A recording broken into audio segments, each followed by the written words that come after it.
तो welcome friends, आपके इस चैनल पे आपका स्वागत है। इस वीडियो में एक ऐसी ट्रिक की बात करेंगे जिससे आप मल्टीबैगर स्टॉक्स को अर्ली स्टेजेस में आइडेंटिफाई कर सकते हो।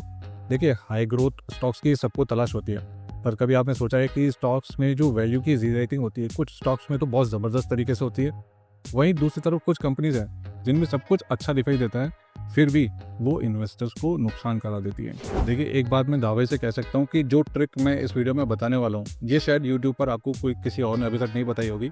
ये बिल्कुल एक ऐसा तरीका होने वाला है, अगर आप इस पर मास्टरी कर लें तो मार्केट के अंदर सबसे बढ़िया कंपनीज को आप सबसे पहले आइडेंटिफाई कर पाएंगे। मोस्टली रिटेलर्स इन बातों को समझते ही नहीं है कि इक्विटी की बुक वैल्यू क्या है और एंटरप्राइज वैल्यू क्या है।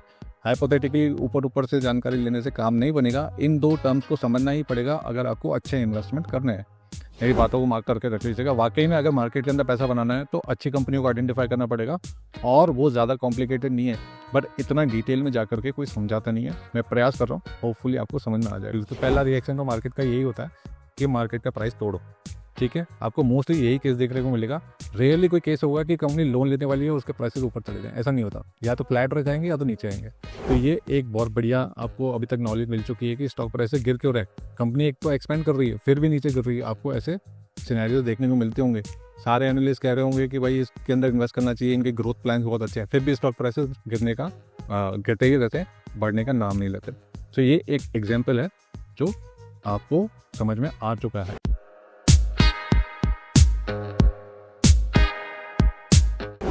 देखिए, एक एग्जाम्पल मैं हमेशा लेता हूँ कि अगर बिजनेस को बड़ा करना है तो दुकान का साइज़ भी बढ़ाना पड़ेगा, और ये जो दुकान का साइज़ हम बढ़ाते हैं इसके लिए कैपिटल की रिक्वायरमेंट होती है। किसी भी दुकान को, किसी भी बिजनेस को अगर बड़ा करना है तो इसके भी दो तरीके हैं। एक है ऑर्गेनिक तरीका, यानी इसका मतलब है कि आप जो प्रॉफिट अर्न कर रहे हैं, बिजनेस जो भी प्रॉफिट अर्न कर रहा है उसे ही री इन्वेस्ट करके ऑर्गेनिकली अपने बिजनेस को धीरे धीरे बड़ा किया जाए। दूसरा तरीका है कि दूसरे बिजनेसेस को अक्वायर करके मार्केट में एक्सपेंशन की स्ट्रैटेजी ली जाए, दूसरे बिजनेसेस को मर्ज कर करके अपने बिजनेस को बड़ा किया जाए। हमारा फोकस इस वीडियो के अंदर सिर्फ और सिर्फ हाई ग्रोथ कंपनीज की तरफ होगा। हाई ग्रोथ कंपनीज को हम कैसे आइडेंटिफाई कर सकते हैं, इसको मैं एक्सप्लेन करने की कोशिश करूँगा। हो सकता है ये वीडियो थोड़ा सा लेंदी हो जाए और स्टेप बाय स्टेप ही जाना पड़ेगा, इसमें कोई और ऑप्शन नहीं है, तो पेशेंस के साथ में समझना। तो सबसे पहले बेसिक से ही स्टार्ट करेंगे और समझ लेते हैं कि फंडिंग के वो कौन से 3 तरीके हैं जो कि यूजुअली कंपनीज अडॉप्ट करती हैं। तो सीधा चलेंगे स्क्रीन पर। तो जैसा कि हमने बात की थी कि कंपनी 3 तरीके से फंडिंग उठा सकती है, उसी के ऊपर हम बात करने वाले हैं। एज इन शेयर होल्डर आपको किस तरीके से इन चीज़ों को समझना चाहिए। पहला मेथड है इंटरनल फंडिंग, यानी कंपनी जो भी प्रॉफिट्स कर रही है, कंपनी जो भी प्रॉफिट कमाती है उसे बिजनेस के अंदर दोबारा लगा देती है और बिजनेस इसी से ग्रो करता है। दूसरा है डेट, यानी बैंक से या लोन ले सकती है कंपनी, या किसी NBFC से लोन ले सकती है। तीसरा है फ्रेश इशू। फ्रेश इश्यूज क्या होते हैं? एक एग्जांपल है IPOs लेकर के आना, उससे फंडिंग कंपनी से उठाती हैं। दूसरा है इक्विटी डाइल्यूशन। इक्विटी डाइल्यूशन क्या होता है, इसके ऊपर सबसे आखिर में बात करेंगे। होपफुली तब तक ये सारे कॉन्सेप्ट्स आपको क्लियर हो जाएंगे। हम इसको एग्जाम्पल के तौर पर समझेंगे, एग्जाम्पल के थ्रू समझेंगे कि एक कंपनी एज एक शेयर होल्डर को किस तरीके से रिवॉर्ड कर सकती है या पनिश कर सकती है, वो किस तरीके से अपनी कैपिटल रेज कर रही है, उसका क्या असर आ सकता है। तो ये बेसिक इक्वेशन है। कंपनी 100 करोड़ का रेवेन्यू कर रही है, प्रॉफिट है उसके 10 करोड़, यानी 10% का नेट प्रॉफिट मार्जिन कंपनी के पास में आज की तारीख में है। और इसी एग्जाम्पल को हम आगे लेकर के जाएंगे और समझेंगे कि ये कंपनी इन्वेस्टेबल है या नहीं है, और कौन सी स्ट्रैटेजी के थ्रू ज़्यादा अट्रैक्टिव होगी या अवॉइड की कैटेगरी में आ जाएगी। शेयर आउटस्टैंडिंग इसके 1 करोड़ है। ROC, इफ इन केस आपको जानकारी नहीं है तो आप इसको समझ लीजिएगा। मोटा मोटी बात करें तो ROC वो मार्जिन है जो कैपिटल पर कंपनी कमा रही है। अगर कंपनी ने 1 लाख रुपया मार्केट के अंदर लगा रखा है, इन्वेस्ट कर रखा है, तो 20% के हिसाब से वो बना रही है। इसको आप अपनी तरफ से रिसर्च कर लीजिएगा। मैं मान कर के चल रहा हूँ कि ROC आपको समझ में आता होगा। कंपनी के पास में कोई डेट नहीं है, इक्विटी की बुक वैल्यू 50 करोड़ है और एंटरप्राइज 50 करोड़ है। यहाँ पर डाउट आ सकता है और ये चीज़ें मैं आपको एक्सप्लेन करूँगा कि बुक वैल्यू क्या होती है और एंटरप्राइज वैल्यू क्या होती है। ये बहुत क्रिटिकल है।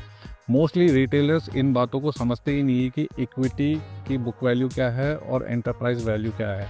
हाइपोथेटिकली ऊपर ऊपर से जानकारी लेने से काम नहीं बनेगा, इन दो टर्म्स को समझना ही पड़ेगा अगर आपको अच्छे इन्वेस्टमेंट करने हैं। लास्ट पॉइंट है स्टेक इन कंपनी। ये एज एन इन्वेस्टर हम मान करके चल रहे हैं कि 1% स्टेक हमारा इस कंपनी के अंदर है। 1% का मतलब हो गया 1 लाख शेयर्स। 1 लाख किसका? इन 1 करोड़ शेयर्स का। जो टोटल शेयर आउटस्टैंडिंग इस कंपनी के अंदर 1 करोड़ है, उसका 1% बन करके आएगा 1 लाख शेयर। ये 1 लाख शेयर जो है एज एन इन्वेस्टर हम इक्वेशन लेकर के चलते हैं कि हमने इन्वेस्टमेंट के तौर पर 1 लाख शेयर ले रखे हैं इस कंपनी के। अब ये कंपनी क्या स्ट्रैटेजी अपनाती है और उस पर हमें इन्हें बेचना है या बाय करना है, बेचना है या बाय करना है, ये हम स्ट्रैटेजी के तौर पर एक कंपनी क्या अडॉप्ट कर रही है उससे डिफाइन करेंगे। ठीक है, कंपनी के टारगेट्स हैं 40% ग्रोथ दिखाने के। ये इसी बेसिक इक्वेशन के अंदर में नई रिक्वायरमेंट डाल दी है that company A is now trying to grow at 40%। ठीक है, 40% ग्रोथ के लिए कंपनी क्या क्या कर सकती है अब हम उस पर बात करने वाले हैं। उस पर जाने से पहले हम एंटरप्राइज वैल्यू क्या होती है उस पर बात कर लेते हैं।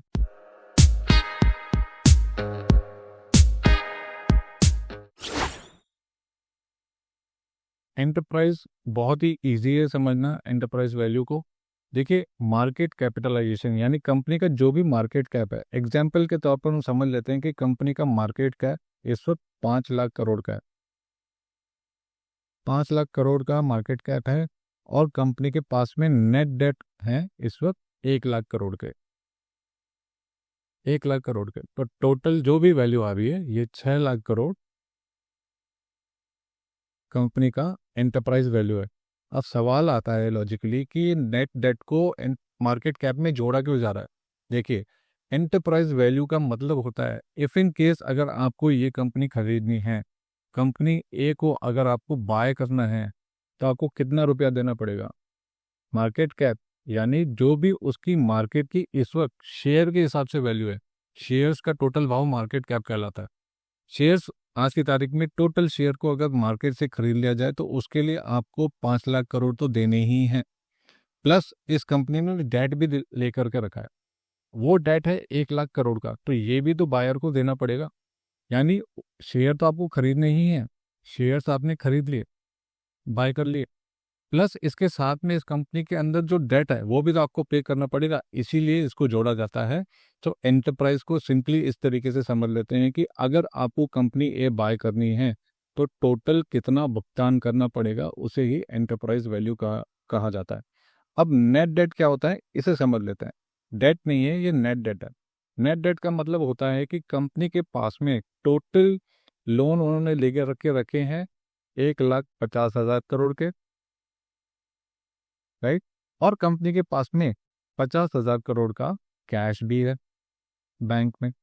तो ये जो बैंक में कैश पड़ा है तो लोन में से माइनस हो जाएगा और इसको हम 1 लाख करोड़ का डेट मान करके चल रहे हैं। ज़्यादा कॉम्प्लिकेट करने की ज़रूरत नहीं है, आपको ये रेडिली ऑन दी जो भी स्क्रीनर या वेबसाइट्स पे आपको मिल जाएगा। आपको इसके ऊपर ज़्यादा चिंता करने की ज़रूरत नहीं है। इसके बाद में हम चलेंगे बुक वैल्यू को समझ लेंगे।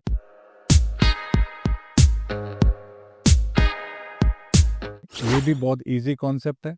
एंटरप्राइज वैल्यू के अंदर हमने डेट को कंसिडर किया था और मार्केट कैप को कंसिडर किया था। बुक वैल्यू को सिर्फ और सिर्फ बैलेंस शीट के थ्रू कैलकुलेट किया जाता है, यानी अकाउंटिंग टर्म है ये। सिर्फ और सिर्फ अकाउंटिंग टर्म्स में बुक वैल्यू को कैलकुलेट किया जाता है बैलेंस शीट के थ्रू। इसमें क्या होता है, टोटल एसेट्स में से आउटसाइड लाइबिलिटीज को माइनस कर दिया जाए, तो यानी नेट नेट बिजनेस का पैसा कितना लगा हुआ है, बिजनेस के पास में खुद का पैसा कितना बच रहा है, वो बुक वैल्यू कहलाता है। कल को ये कंपनी टोटली सेल ऑफ में चली जाए, सब कुछ सारी देनदारियां देने के बाद में जो भी कंपनी की बुक्स में बचेगा वो बुक वैल्यू कहलाता है। और ये कॉमनली यूज टर्म है, बुक वैल्यू को सारे बिजनेसेस के अंदर कंसिडर किया जाता है। सिंपली इसको फॉर्मूला के टर्म पर अगर हम देखें, पर शेयर बुक वैल्यू निकालने के लिए टोटल बुक वैल्यू को नंबर ऑफ शेयर से डिवाइड कर दे तो पर शेयर बुक वैल्यू हमें देखने को मिलती है। ये बहुत ही कॉमन टर्म है, बुक वैल्यू पर शेयर मार्केट के हिसाब से कैलकुलेट की जाती है। अगर कोई शेयर इस वक्त मार्केट में 1,000 रुपये का बिक रहा है और उसकी बुक वैल्यू सिर्फ 400 रुपये है, इसको अगर कैलकुलेट करके देखें तो 2.5 गुना बुक वैल्यू के अगेंस्ट में कोई स्टॉक ट्रेड करता हुआ हमें दिख सकता है। अब ये सस्ता है कि महंगा है, it all depends on the industry level, उस कंपनी की ग्रोथ कैसी है, इंडस्ट्री में common price to book value क्या चल रहा है, उस हिसाब से कैलकुलेट किया जाता है। की डिफरेंस एंटरप्राइज वैल्यू और बुक वैल्यू के अंदर होता है, नोट करने वाली बात है कि मार्केट कैप इसके अंदर कंसिडर होता है एंटरप्राइज वैल्यू के अंदर, और ये फ्लक्चुएट होता रहता है। बुक वैल्यू इतनी जल्दी फ्लक्चुएट नहीं होती है अनटिल अनलेस किसी भी तरीके से प्रॉफिट के अंदर या लॉसेस के अंदर बहुत बड़े बड़े जंप आ जाए, जो कि हम आगे डिस्कस करने वाले हैं कि ये सारी चीज़ें कैसे इम्पैक्ट होती हैं। अब हम एग्जाम्पल पे चलेंगे और कैपिटल रेस की हमने जो बातें की थी उसके ऊपर आगे बात करना स्टार्ट करेंगे। देखिए, मैं समझता हूँ कि इस वक्त आपको हो सकता है कन्फ्यूजन हो रहा हो और थोड़ा बोरिंग भी लग रहा हो कि क्या चल रहा है। थोड़ा सा पेशेंस रखना, कॉन्सेप्ट ईजी है। पहली बार सुनने में थोड़ा बहुत ये आपको कॉम्प्लिकेटेड लग सकता है, पर आई एम श्योर अगर आपने एक बात समझ ली, आपके पास में बहुत बड़ा एज आ जाएगा। बाकी लोगों से काफ़ी ज़्यादा अच्छे तरीके से आप अपने स्टॉक्स को आइडेंटिफाई कर पाएंगे। अगर आप अभी तक ये वीडियो देख रहे हो, दैट मीन्स आप सीरियस लर्नर हो। थोड़ा सा पेशेंस के साथ में ये सारे एग्जाम्पल्स आपको देखने हैं और चीज़ें आपको समझ में आ जाएंगी।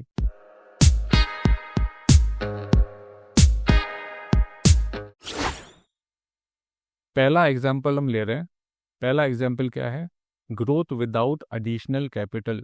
सबसे सिंपल तरीका है, कोई बिजनेस चल रहा है, कोई लोन नहीं ले रहा, कोई कैपिटल इशू नहीं कर रहा, और जो भी प्रॉफिट कंपनी कमा रही है उसे दोबारा से री इन्वेस्ट बिजनेस के अंदर करती जा रही है।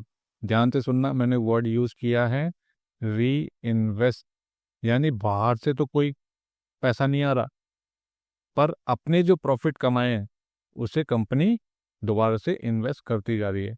ये जो 10 करोड़ पिछले साल कमाए थे, कंपनी ने उसे दोबारा बिजनेस में इन्वेस्ट किया है। ये वाले नंबर ओल्ड नंबर्स हैं और ये वाले नंबर्स न्यू नंबर्स हैं after the growth number. Company ने क्या टारगेट किया था? 40% ग्रोथ का टारगेट किया था। कंपनी ने कोई कैपिटल नहीं ली है, सिर्फ और सिर्फ ये जो 10 करोड़ पिछले साल कमाए थे वो दोबारा से बिजनेस के अंदर डाल दिए, जो कि एक नॉर्मल बिजनेसमैन करेगा। ठीक है, हम मानकर चल रहे हैं कि कोई खर्चा नहीं किया, सारा का सारा प्रॉफिट दोबारा से बिजनेस के अंदर डाल दिया है, और कंपनी को 140 करोड़ की सेल देखने को मिल गई। मार्केट के अंदर ग्रोथ देखने को मिली। हो सकता है कि मार्केट के अंदर डिमांड अच्छी थी तो ज़्यादा माल बिक गया, या हो सकता है कि प्राइसेस हाइक लेकर के ये रेवेन्यू नंबर यानी सेल्स का नंबर बढ़ चुका है। कंपनी को 10% प्रॉफिट मार्जिन के हिसाब से 14 करोड़ का प्रॉफिट इस साल हुआ है। ठीक है, कंपनी का टारगेट था कि 140 करोड़ की ग्रोथ, 40% की ग्रोथ दिखानी है और 140 करोड़ का रेवेन्यू करना है, वो कंपनी ने अचीव कर लिया है। देखिए, बेस्ट सिनेरियो होता है कि कंपनी को बिना कुछ किए, बिना कोई एडिशनल कैपिटल लिए ग्रोथ देखने को मिल जाए। नॉर्मली ऐसा नहीं होता है, ये बेस्ट सिनेरियो है। अगर ऐसा कोई कंपनी कर रही है तो उसे डेफिनेटली हमें स्कैन करके स्टडी करना चाहिए। अब इसका इम्पैक्ट शेयर होल्डर के लिए क्या पड़ रहा है उस पर बात करेंगे, और इसको सीधा से सीधा, इसको डायरेक्टली हम रिलेट करेंगे बुक वैल्यू के साथ में। देखिए, पिछले साल बुक वैल्यू थी 50 करोड़ की, हमने इसी भी बात की थी। ये जो 10 करोड़ है दोबारा से बिजनेस के अंदर री इन्वेस्ट हो गया है, और री इन्वेस्ट किया है तो यानी इंटरनल इक्विटी बढ़ गई। मैंने बुक वैल्यू आपको एक्सप्लेन की थी, अगर आपको यहाँ कन्फ्यूजन हो रहा है तो जाइए वापस से पीछे थोड़ा सा और समझिए कि मैंने बुक वैल्यू कैसे एक्सप्लेन की है। कंपनी के अंदर जितना भी इंटरनल इक्विटी है, यानी कंपनी का खुद का जो पैसा है, उसको बढ़ाया गया। जो प्रॉफिट हुए थे पिछले साल उसे दोबारा से बिजनेस के अंदर डाला और वो 60 करोड़ में बदल गया। राइट, सीधा सीधा यहाँ पे कंपनी की बुक वैल्यू बढ़ गई, यानी बैलेंस शीट स्ट्रेंथ बढ़ गई, और प्रॉफिट तो अलग से जो कंपनी ने किए हैं वो बात अलग है। ग्रोथ दिखाई सो अलग, बुक वैल्यू बढ़ी है वो भी अलग हो गया। हमने कितने शेयर लेकर रखे थे इस कंपनी के अंदर? हमारे पास में 1 लाख शेयर थे। ठीक है, अब उस 1 लाख शेयर पर अगर बुक वैल्यू के टर्म्स में देखा जाए तो 20% की ग्रोथ आई है। राइट, सीधा सीधा शेयर होल्डर के लिए 20% की ग्रोथ देखने को मिली है। ऑन इन्वेस्टमेंट अकाउंटिंग टर्म्स में मार्केट इसको किस तरीके से परसीव करेगा, वो मार्केट कैप पे कैसे जाएगा, वो हम डिसाइड नहीं कर सकते हैं इस एग्जाम्पल के अंदर। पर ये एक इन्वेस्टेबल कंपनी है, कंपनी को प्रॉफिट भी बढ़ करके मिले हैं और सेल भी बढ़ रही है, और कंपनी की बैलेंस शीट स्ट्रांग हो रही है। अब ये क्या करेगी कंपनी दोबारा से, अगर इसी अप्रोच के साथ में चलेगी तो ये जो 60 करोड़ की बुक वैल्यू है अगले साल बढ़ करके इस साल जो इन्होंने 14 करोड़ का प्रॉफिट किया ये इसके अंदर चला जाएगा और 74 करोड़ का बुक वैल्यू बन जाएगा। और मान करके चलें कि यही वाली 40% ग्रोथ कंपनी रेज करती है तो नेक्स्ट ईयर दोबारा से एक बढ़िया सेल्स ग्रोथ कंपनी यहाँ पर दिखाएगी। तो यही ग्रोथ हम अगर एक्सपेक्ट करके चलें तो डेफिनेटली ऐसी कंपनीज मल्टीबैगर बन जाती हैं, पर ग्रोथ सस्टेन करना ज़्यादातर कंपनीज के लिए पॉसिबल नहीं हो पाता। नॉर्मलाइज ग्रोथ हम मान करके चलते हैं, जो भी कंपनीज 20 से 25% के हिसाब से ग्रो कर रही हैं वो बहुत बढ़िया कंपनीज होती हैं और ऐसी कंपनीज को अपने रडार में रखना चाहिए। जब भी मार्केट के अंदर करेक्शन बने उनको बाय करने की तरफ रुझान रहना चाहिए। ठीक है, यहाँ पर हमारा ये पहला एग्जाम्पल फिनिश होता है। अब हम चलेंगे नेक्स्ट सिनेरियो पर और इस सिनेरियो को थोड़ा सा कॉम्प्लिकेट करेंगे। अब जैसा कि मैंने कहा कि थोड़ा सा कॉम्प्लिकेट करेंगे, दैट डजंट मीन आपको चिंता करने की बात है। कॉन्सेप्ट बहुत इजी है। कॉम्प्लिकेट करने का ये मतलब नहीं है कि बात समझ में नहीं आएगी। कॉम्प्लिकेट करने का मतलब है कि चीज़ें जुड़ती जाएंगी और ये एग्जाम्पल और कॉम्प्रिहेंसिव होने वाला है। तो इसको वापस से मैं स्क्रीन पर लेकर के चल रहा हूँ। कॉन्सेप्ट बिल्कुल ईजी रहने वाला है, आपको आसानी से समझ में आ जाएगा। हो सकता है एक से ज़्यादा बार आपको ये वीडियो देखना पड़े, पर अगर वाकई में मार्केट में पैसा बनाना है, मेरी बातों को मार्क करके रख लीजिएगा, वाकई में अगर मार्केट के अंदर पैसा बनाना है तो अच्छी कंपनियों को आइडेंटिफाई करना पड़ेगा। और वो ज़्यादा कॉम्प्लिकेटेड नहीं है, बट इतना डिटेल में जा करके कोई समझाता नहीं है। मैं प्रयास कर रहा हूँ, होपफुली आपको समझ में आ जाएगा।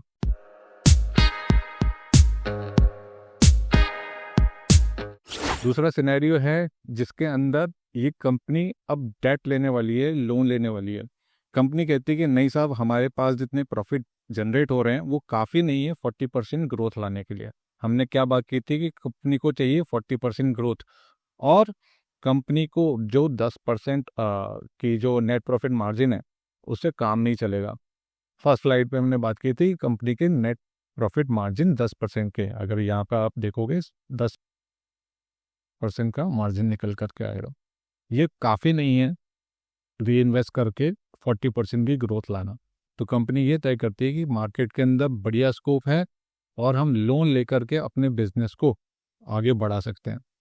ठीक है, नई फैक्ट्री डाल सकते हैं या किसी और बिजनेस को परचेज कर सकते हैं। हम मानते हैं कि कंपनी ने अचीव कर लिया है अपना टारगेट 40% ग्रोथ का, राइट। बट इसके लिए कंपनी को क्या करना पड़ा, 40 करोड़ का लोन लेना पड़ा है। कंपनी ने 40 करोड़ का लोन लिया है और उसके बाद में नेक्स्ट ईयर ही कंपनी को 40% की ग्रोथ देखने को मिल गई। इन्होंने अपना टारगेट अचीव कर लिया, ये बहुत अच्छी बात है। बट इसकी कीमत इन्होंने चुकाई है कि अब इनके ऊपर लोन है और उस लोन को चुकाना पड़ेगा। लोन उन्होंने किस तरीके से लिया है, 10% के ब्याज पर लिया है। 10% ब्याज पर ये लोन लिया है, तो जो भी ये प्रॉफिट कमाएंगे 10% मार्जिन के हिसाब से, ठीक है, उसमें से ये जो ब्याज बनेगा उसे भी काटना पड़ेगा।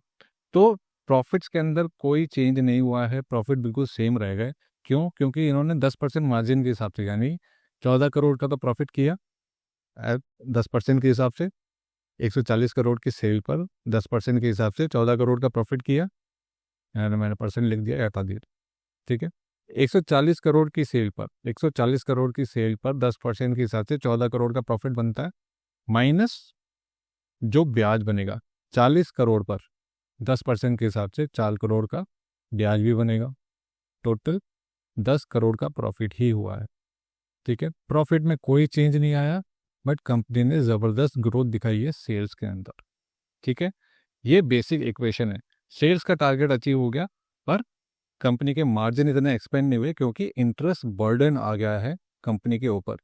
तो जब भी ऐसा केस आपको देखने को मिलेगा तो आप देखेंगे कि जब भी कोई कंपनी डेट लेती है, लोन लेती है, तो कंपनी के स्टॉक प्राइसेस नीचे जाते हैं। जैसे ही फर्स्ट अनाउंसमेंट आती है कि कंपनी लोन लेने वाली है एक्सपेंशन के लिए, तो पहला रिएक्शन तो मार्केट का यही होता है कि मार्केट का प्राइस तोड़ो। ठीक है, आपको मोस्टली यही केस देखने को मिलेगा। रेयरली कोई केस होगा कि कंपनी लोन लेने वाली है उसके प्राइसेस ऊपर चले जाएं, ऐसा नहीं होता। या तो फ्लैट रह जाएंगे या तो नीचे आएंगे, ये एक सिनेरियो होता है। मोस्ट ऑफ द केसेस की मैं बात करूँ, हो सकता है कोई एक्सेप्शन आ जाए। ठीक है, अब देखिए ट्रिक कहाँ पर है। पिछले एग्जाम्पल के अंदर हमने बात की थी बुक वैल्यू के अंदर, ये पिछले एग्जाम्पल की बात कर रहे हैं। इसके अंदर कंपनी की बुक वैल्यू के अंदर चेंजेस हुए थे, राइट। अब हम बात करेंगे एंटरप्राइज वैल्यू की। यहाँ पर देखिए चेंजेस आ रहे हैं। एंटरप्राइज वैल्यू क्या थी, आप इसे पीछे वीडियो के अंदर जा करके देखिएगा अगर आप कंफ्यूज हो रहे हैं तो। ये जितना भी लोन लिया है ये एंटरप्राइज वैल्यू के अंदर ऐड हो गया है। एंटरप्राइज वैल्यू क्या थी मैं ही बता देता हूँ आपको, दोबारा से फॉर्मूला दिखा देता हूँ। एंटरप्राइज वैल्यू क्या थी, एंटरप्राइज वैल्यू थी सिंपली जो भी मार्केट कैप है उसके अंदर डेट जुड़ जाता है। जो भी मार्केट कैप है उसके अंदर जो भी कंपनी डेट ले रही है वो ऐड हो जाता है। वहाँ पर हमने क्या किया है, 40% का लोन लिया है इस दूसरे सिनेरियो के अंदर। तो 40 करोड़ का जो भी इन्होंने लोन लिया है, देखिए एंटरप्राइज वैल्यू आपको कैलकुलेट नहीं करनी है, आपको मिल जाएगी वेबसाइट्स पर, ठीक है। मैं बता रहा हूँ बस कि ये चीज़ एंटरप्राइज वैल्यू बढ़ चुकी है। एंटरप्राइज वैल्यू बढ़ने से क्या होता है, कंपनी के वैल्यूएशन हाई हो जाते हैं। ये एंटरप्राइज वैल्यू बढ़ जाना कोई बहुत पॉजिटिव बात नहीं है। मैं बात कर रहा हूँ enterprise value divide by EBITDA, earning before interest tax and depreciation and amortisation, ठीक है। ऑपरेटिंग एफिशिएंसी को नापने के लिए काम आता है।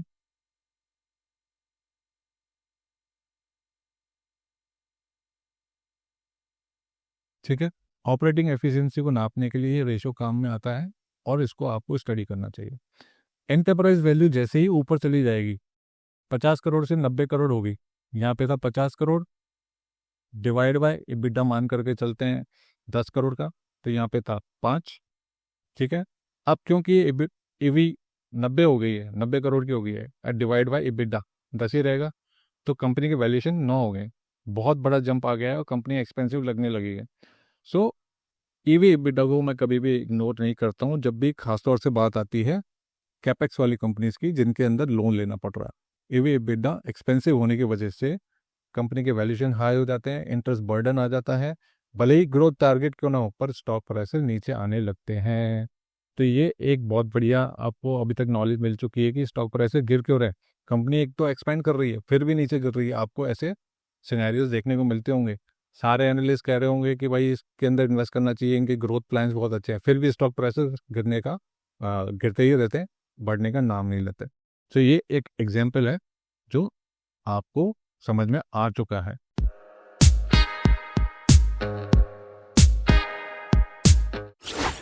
अब नए एग्जाम्पल की तरफ चलेंगे, ये भी बड़ी आसानी से आपको समझ में आ जाएगा। बात वही है पर मेथड बदल गया है। कैपिटल किस तरीके से बिजनेस ओनर रेज करना चाहते हैं वो बदल चुका है। पिछले एग्जाम्पल में हमने डेट के ऊपर बात की थी, अब बिजनेस ओनर कह रहे हैं कि हमें डेट नहीं लेना, नया फ्रेश इशू करना है, हमें इक्विटी कैपिटल को बढ़ाना है, यानी अपनी जो हिस्सेदारी है हम उसे कम करने के लिए रेडी हैं। और बिजनेस ओनर कह रहा है कि ठीक है हम अपनी हिस्सेदारी कंपनी में कम करेंगे पर कंपनी को हम बड़ा होते हुए देखना चाहते हैं, कंपनी को हम ग्रो करते हुए देखना चाहते हैं। अब इसका तरीका क्या है, इसको एग्जाम्पल के थ्रू पहले समझ लेते हैं कि एक बिजनेस को एक पिज्ज़ा की तरह समझें। एक बिजनेस ओनर के पास में बड़ा सारा चंक है जो कि ओन करता है, ये पूरा बिजनेस ओनर रखता है। बिजनेस ओनर कह रहा है कि मैं अपना ये स्टेक बेचना चाहता हूँ और कंपनी के अंदर पैसा लाना चाहता हूँ, इस कंपनी को मैं बड़ा होते हुए देखना चाहता हूँ। दैट मीन्स वो कह रहा है कि इस कंपनी को मैं बड़ा होते हुए देखना चाहता हूँ भले ही मेरा स्टेक कम क्यों ना हो जाए। यहाँ पर कंपनी के अंदर बिजनेस ओनर का स्टेक मानकर चलते हैं कि 40% था, कंपनी के अंदर वो 10% अपनी हिस्सेदारी कम करने को रेडी है, इसको 30% पर वो ले जाना चाहता है। देखिए इस बड़े पिज्ज़ा का 30% भी इस 40% से बहुत बड़ा होगा, इसको थोड़ा सा यूँ कर लेते हैं। मे बी 40% जो भी है इस वाले से तो बेटर ही कंडीशन है, बिजनेस बड़ा हो चुका है, ये 30% भी will be greater than this 40%। ठीक है, बात बड़ी सिंपल सी है और इसी को कहते हैं इक्विटी डाइल्यूशन। लेकिन ये सिनेरियो उन लोगों के लिए बिल्कुल भी ठीक नहीं होता जो ऑलरेडी ऑलरेडी इन्वेस्टेड हैं।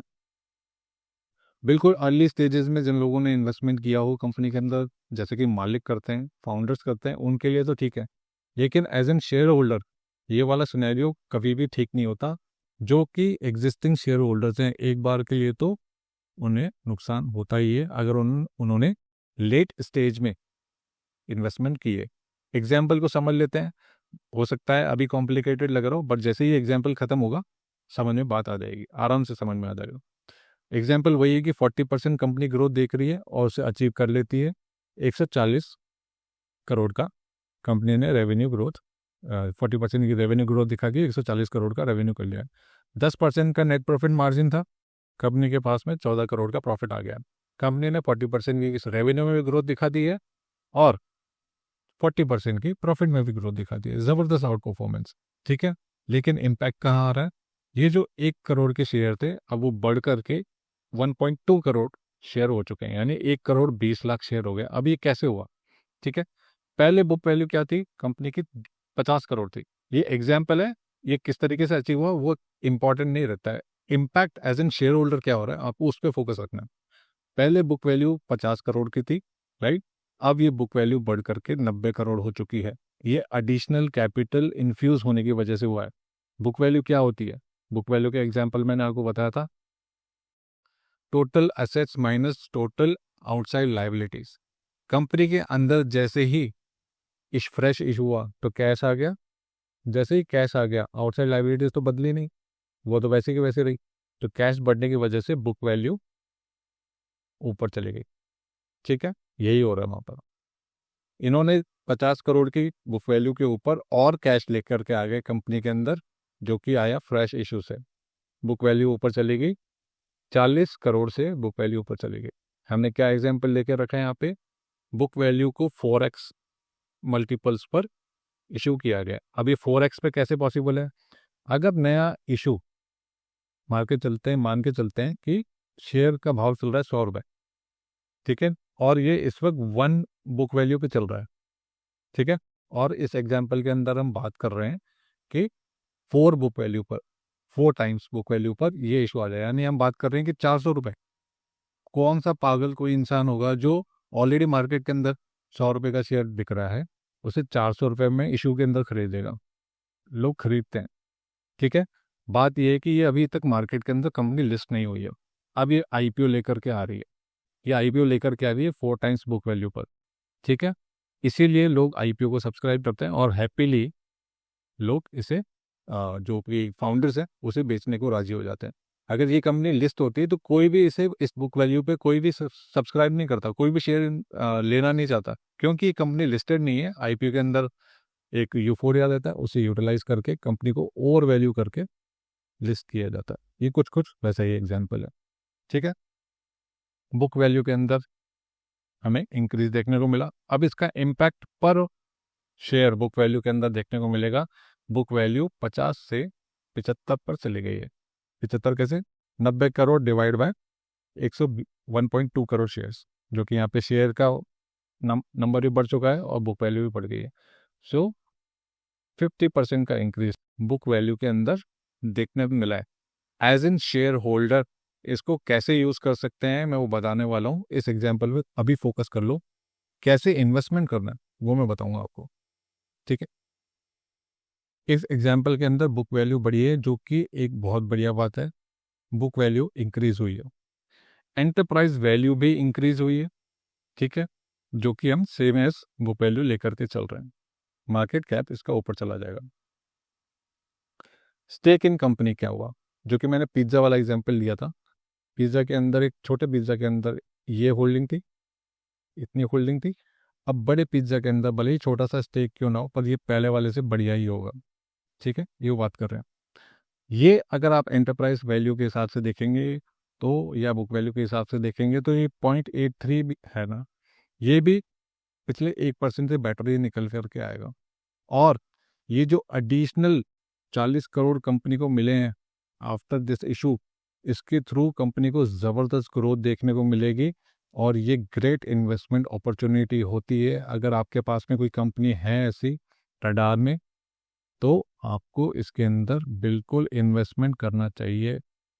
कोई भी कंपनी फ्रेश इशू करती है हायर मल्टीपल्स पर, मेरी बात ध्यान से सुनना, मैं इसे स्क्रीन पर एक बार ग्रीन कर देता हूँ। सो एज एन इन्वेस्टर आपको हमेशा ऐसी कंपनीज को चूज कर लेना चाहिए जिनका फ्रेश इशू हायर मल्टीपल्स पे आ रहा है। नोटेड डाउन, जिनका फ्रेश इशू हायर मल्टीपल्स पर आ रहा है, उन्हें इन्वेस्टमेंट के लिए रडार में रखना चाहिए। आपको कई सारे एग्जांपल मिल जाएंगे। क्या होता है इससे? कंपनी के अंदर कैश आ जाता है, इस कैश को एक्सपेंशन के लिए यूज़ किया जाता है। ये एक्सपेंशन कंपनी को क्या दिलाता है? ग्रोथ दिलाता है, कंपनी को ग्रोथ दिलाता है। और मार्केट कैप ज़बरदस्त तरीके से ऐसी कंपनीज का शूट अप कर जाता है। राइटली जैसे ही इन्फॉर्मेशन आए कि कंपनी एक्सपेंशन के लिए इशू लाने वाली है, जैसे ही इशू ख़त्म हो, न्यूज़ के साथ में इन्वेस्टमेंट मैं नहीं करता हूँ। जैसे ही फ्रेश इशू कंप्लीट हो जाए, उसका भाव देख करके उसके आसपास में इन्वेस्टमेंट करना चाहिए। अनफॉर्चुनेटली अनलिस्टेड मार्केट में लोग इतना एक्सपर्ट नहीं है, लेकिन खबर अगर मिल जाए तो ये कदम उठाया जा सकता है। इसका दूसरा एक ऑल्टरनेटिव है, अगले एग्जाम्पल, इसी एग्जाम्पल के दूसरे वेरिएंट में लेंगे। ये था इक्विटी डायल्यूशन का फर्स्ट स्टेप। इसमें एक और वेरिएंट है जो कि आफ्टर लिस्टिंग। ये तो था कि पहले लिस्टिंग, अभी कंपनी लिस्टिंग करवा रही है, अब होगा कि जो ऑलरेडी लिस्टेड कंपनीज हैं वो किस तरीके से डाइल्यूट कर सकती हैं और उसमें इन्वेस्टर्स को कैसे काम करना चाहिए, वो इस वाले एग्जाम्पल में अब हम समझेंगे।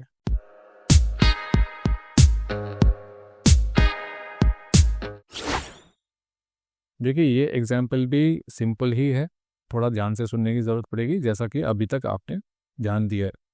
अब इस दूसरे वेरिएंट में क्या हो रहा है, कंपनी यहाँ पर भी डाइल्यूट कर रही है, लेकिन कंपनी ऑलरेडी लिस्टेड है, कंपनी ऑलरेडी मार्केट में लिस्टेड है। अब ऐसी कंपनी को हम हायर बुक वैल्यू पे सब्सक्राइब नहीं करना चाहेंगे। एग्जाम्पल के तौर पर अगर कोई शेयर, जैसा कि मैंने कहा कि पिछला एग्जाम्पल में 100 रुपये का बिक रहा है कोई शेयर, और कंपनी कहती है कि हम फ्रेश इशू ला रहे हैं, कंपनी का शेयर ऑलरेडी मार्केट में लिस्टेड है, आप चाहे तो खरीद सकते हैं, और कंपनी कहती है कि हम इसे 400 में नया फ्रेश इशू ला रहे हैं, कोई भी नहीं खरीदेगा। लोग क्या करेंगे, ये वाला शेयर खरीद लेंगे, राइट। तो कोई भी ऑलरेडी लिस्टेड कंपनी जो है हायर वैल्यूएशन पर लिस्ट नहीं कर पाती है, क्योंकि कंपनी में अगर शेयर ऑलरेडी लिस्टेड है तो उनको हायर वैल्यूएशन पर, करंट वैल्यूएशन से ज़्यादा पर लाना एडवाइजेबल नहीं होता, क्योंकि लोग खरीदेंगे ही नहीं। तो मोस्टली कंपनीज या तो करंट वैल्यूएशन पर ही लेकर के आते हैं, या फिर थोड़ा सा डिस्काउंट भी फ्रेश इशू पे देना पड़ता है। तो इस एग्जाम्पल में हम लेकर के चल रहे हैं एग्जाम्पल कि सेम बुक वैल्यू पर ही कंपनी ये इशू ला रही है। पहले वाला बुक वैल्यू क्या था, 50 करोड़ का था, और इस 50 करोड़ के भाव के हिसाब से ही कंपनी नया इशू ला रही है। लेकिन क्योंकि इस बार वैल्यूएशन सेम है, तो ज़्यादा कैपिटल जुटाने के लिए 1 करोड़ शेयरों के सामने अब खड़े हो जाएंगे 1.8 करोड़ शेयर्स, यानी 1 करोड़ 80 लाख शेयर टोटल हो जाएंगे और 80 लाख न्यू शेयर्स जुड़ जाएंगे। ठीक है। करंट वैल्यूएशन पर डाइल्यूशन का नुकसान होता है जो एग्जिस्टिंग शेयर होल्डर्स हैं। ठीक है। जैसे ही कोई कंपनी कहती है कि हम फ्रेश इशू ला रहे हैं और आपका इन्वेस्टमेंट ऑलरेडी है, अगर आपका इन्वेस्टमेंट ऑलरेडी है, सीधा स्टॉक गिरेगा। ये स्टॉक सीधा नोज डाइव मारेगा। जो भी नया बुक वैल्यू के हिसाब से कंपनी मार्केट के अंदर शेयर ला रही है, आपके पास में इन्वेस्टमेंट है 100 रुपये की, मार्केट भाव भी चल रहा है 100 रुपये का, ठीक है। पर नेक्स्ट डे ही कंपनी कहती है कि we are coming up with the new issue at 95 rupees, सीधा ये 95 पर ही मिलेगा आपको शेयर। हो सकता है उससे भी नीचे चला जाए एक बार के लिए, ठीक है। जो एग्जिस्टिंग शेयर होल्डर होते हैं उनके अंदर इस टाइप के डाइल्यूशन का सीधा नेगेटिव इम्पैक्ट आता है, बट लॉन्ग टर्म के लिए ये कंपनीज इन्वेस्टेबल हो जाती हैं, और वो मैं आपको एक्सप्लेन करने वाला हूँ कि कैसे। बात वही है, बस थोड़ा सा इम्पैक्ट अलग तरीके से हो रहा है, क्योंकि इस बार डाइल्यूशन बढ़ा हुआ है। इस बार डाइल्यूशन बढ़ा हो रहा है। पिछले केस में क्या हो रहा था, ठीक है, इस केस में क्या हुआ था, इस केस के अंदर हमारे सिर्फ 20 लाख शेयर न्यू आए थे, क्योंकि हमने हायर वैल्यूएशन पर, हायर बुक वैल्यू पर इसको इशू किया था। लेकिन इस बार क्या हो रहा है, बुक वैल्यू तो सेम है और ज़्यादा अमाउंट हमें कैपिटल चाहिए होगा, क्योंकि कंपनी को बड़ा बनाना है, ग्रोथ दिखानी है, तो कंपनी डाइल्यूट करेगी थोड़ा ज़्यादा, और 80 लाख नए शेयर आ जाएंगे। अब 80 लाख जो नए शेयर आए हैं, कंपनी के लिए तो बहुत बढ़िया है, कंपनी तो ग्रो कर जाएगी, पर जिन्होंने ऑलरेडी इन्वेस्टमेंट किया हुआ है उनको बहुत नुकसान हो जाएगा। उनका स्टेक 1% से गिर करके सीधा 0.56%, यानी आधा ही रह जाएगा। ठीक है। अगर आपके पास में 1 लाख शेयर थे, अब वो 1 लाख शेयर 56,000 के बराबर हो गए। कंपनी के अंदर आपकी हिस्सेदारी बहुत ज़बरदस्त तरीके से हिट ले चुकी है, और अभी तक कंपनी ने ग्रो भी नहीं किया है। तो ऐसे केस में जो भी एग्जिस्टिंग इन्वेस्टर्स हैं उनकी एग्जिट करने की मंशा बनती है, और शेयर के अंदर बहुत ज़बरदस्त तरीके से गिरावट आ सकती है, क्योंकि हर कोई यही चाहेगा कि जब भी फेयर वैल्यूएशन नीचे की तरफ आ जाएंगे डाइल्यूशन के बाद में, यहाँ पर शेयरों को बाय किया जाएगा। ध्यान रखिएगा, इस तरीके का जब भी डाइल्यूशन होता है तो स्टॉक के अंदर गिरावट आने की ऑलमोस्ट सर्टेनिटी होती है। अगर डिस्काउंट पर है या करंट वैल्यूएशन पर भी बहुत बड़ा डाइल्यूशन आ जाए तो शेयर की ज़बरदस्त तरीके से धुलाई शॉर्ट टर्म में हो जाती है, लेकिन लॉन्ग टर्म के लिए कंपनी के लिए बहुत बढ़िया होता है। Let me clean the screen now. Long term के लिए ये सारी चीज़ें जो भी एफर्ट लिए जा रहे हैं कंपनी को ग्रो कराने के लिए ही लिए जा रहे हैं, लेकिन इन्वेस्टर के पॉइंट ऑफ व्यू से हमें ये अटका सकता है और बहुत नुकसान करा सकता है शॉर्ट टर्म में। इम्पैक्ट कंपनी पे किस तरीके से पॉजिटिवली होता है, अब कंपनी के पास में 40 करोड़ रुपए और आ चुके हैं ग्रो करने के लिए। ये जो कंपनी ने ग्रोथ दिखाई है 40% की, कंपनी ग्रोथ तो दिखा रही है, ठीक है, कंपनी ग्रोथ तो दिखा रही है और यही कंपनी के मैनेजमेंट की मंश है, ठीक है। बुक वैल्यू पर शेयर के हिसाब से देखा जाए कोई फर्क नहीं आया, कंपनी के बुक वैल्यू में तो कोई फर्क नहीं आया, पर स्टेक नीचे चला गया, स्टेक नीचे चला गया है और ये बहुत गंदी बात हो गई है, ठीक है, इन्वेस्टर के पर्सपेक्टिव से। यहाँ पे दो एस्पेक्ट हैं, एक है कंपनी, एक है इन्वेस्टर। हम इन्वेस्टर के पॉइंट ऑफ व्यू से बात को समझ रहे हैं। इन्वेस्टर के पॉइंट ऑफ व्यू से डाइल्यूशन अच्छा नहीं होता इमीडिएटली, ठीक है। एंटरप्राइज वैल्यू बढ़ चुकी है, ठीक है, एंटरप्राइज वैल्यू में भी कोई चेंज नहीं आएगा, सेम जैसे बुक वैल्यू है वैसे एंटरप्राइज वैल्यू रहेगी। 90 करोड़ की बुक वैल्यू टोटल देखा जाए तो बुक वैल्यू है और एंटरप्राइज वैल्यू भी इसकी 90 करोड़ ही रहेगी, कोई बदलाव कंपनी के पॉइंट ऑफ व्यू से नहीं आएगा। बट पर शेयर के हिसाब से अगर आप देखोगे तो ये भी कम हो जाएगी। तो एग्जिस्टिंग इन्वेस्टर के लिए ये सिनेरियो बिल्कुल ठीक नहीं होता। तो मैं इसको समराइज कर रहा हूँ कि कैसे काम करना है।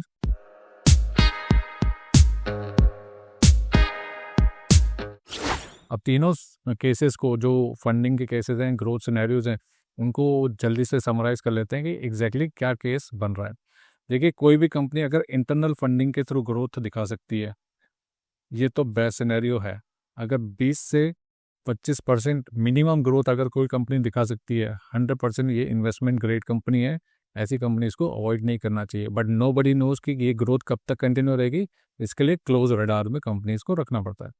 दूसरा आता है स्मार्टली कोई कंपनी डेट लेती है तो क्या होता है, कंपनी के अंदर आरओसी अगर हाई है और डेट को कंपनी ठीक से रीपे कर सकती है तो ऐसी कंपनीज के अंदर भी ग्रोथ अच्छी रहती है और इन्वेस्टमेंट बनता है। बट हाँ, जैसे ही डेट की अनाउंसमेंट आती है थोड़ा सा कंपनी हिट ले सकती है, इस चीज़ को थोड़ा सा ध्यान रखना चाहिए। और बाय ऑन द डिप्स हमारे लिए कंपनी रहती है, ये भी इन्वेस्टेबल ग्रेड की कंपनी है। बट हाँ, डेट स्मार्ट होना चाहिए, रैंडमली कुछ भी ओवरली पॉजिटिविटी के साथ में कुछ भी हाई डेट कंपनी ना ले रही हो, इस चीज़ का आपको ध्यान देना पड़ेगा, ये स्टडी करने वाला मैटर रहता है।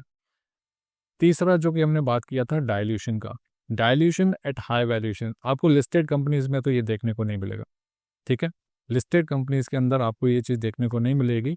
ये सिर्फ और सिर्फ लिस्टिंग से पहले वाला केस है, कोई अनलिस्टेड कंपनी है तो उसके अंदर ये चीज़ आपको देखने को मिल सकती है। तीसरा केस आता है जो कि स्ट्रिक्टली नो नो है फॉर एग्जिस्टिंग इन्वेस्टर्स। मेरे ध्यान से बात सुनना, अगर आप ऑलरेडी इन्वेस्टेड हैं, अगर आप ऑलरेडी इन्वेस्टेड हैं और कंपनी डाइल्यूशन कर देती है तो आपका शेयर लुढ़क जाएगा नीचे।